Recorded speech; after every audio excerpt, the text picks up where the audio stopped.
بسم اللہ الرحمن الرحیم۔ آج کا ٹاپک ہمارا وضو کی سنتوں سے متعلق ہے۔ انشاءاللہ میں آج آپ کو سامنے وضو کی سنتیں بیان کروں گا۔ وضو کی سب سے پہلی سنت ہے نیت کرنا۔ نیت کسے کہتے ہیں؟ نیت کہتے ہیں دل کے ارادے کو۔ قال رسول اللہ صلی اللہ علیہ وآلہ وسلم انما الاعمال بالنیات، اعمال کا دار و مدار نیت پر ہے۔ نیت کہتے ہیں دل کے ارادے کو۔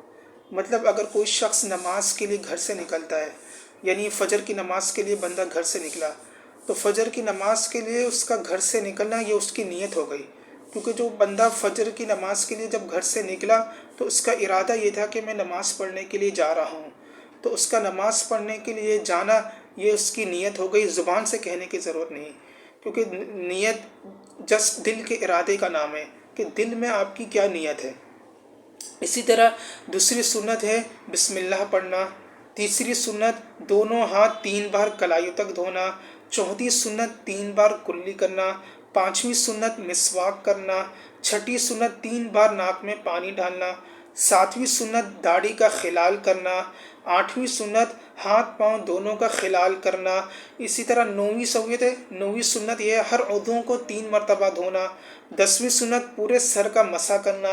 11ویں سنت دونوں کانوں کا مسح کرنا۔ 12ویں سنت ترتیب سے وضو کرنا، مینس کہ سب سے پہلے ہاتھ دھوئیں، اس کے بعد کلی کرنا، پھر ناک میں پانی ڈالا، یعنی کہ جس طریقے سے ایک ترتیب بیان کی گئی اسی ترتیب سے وضو کرنا۔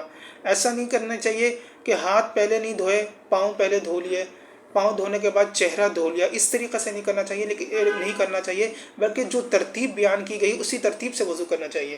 اسی طرح 13ویں سنت ہے ہر عضو سوکھنے سے پہلے دوسرے عضو کو دھو لینا، یعنی کہ آپ نے کوئی سا بھی عضو پہلے دھویا تو اس عضو کو سوکھنے سے پہلے دوسرا عضو دھو لیں، مینس کہ اگر آپ نے ہاتھ دھوئے کونیوں تک، جب آپ نے ہاتھ کونیوں تک دھو لیے، جب آپ نے سیدھا ہاتھ دھو لیا تو سیدھا ہاتھ جب آپ نے کونیوں تک دھو لیا تو اس کا پانی خشک ہونے سے پہلے آپ کو چاہیے کہ دوسرا ہاتھ بھی خوب اچھے طریقے سے دھو لیں۔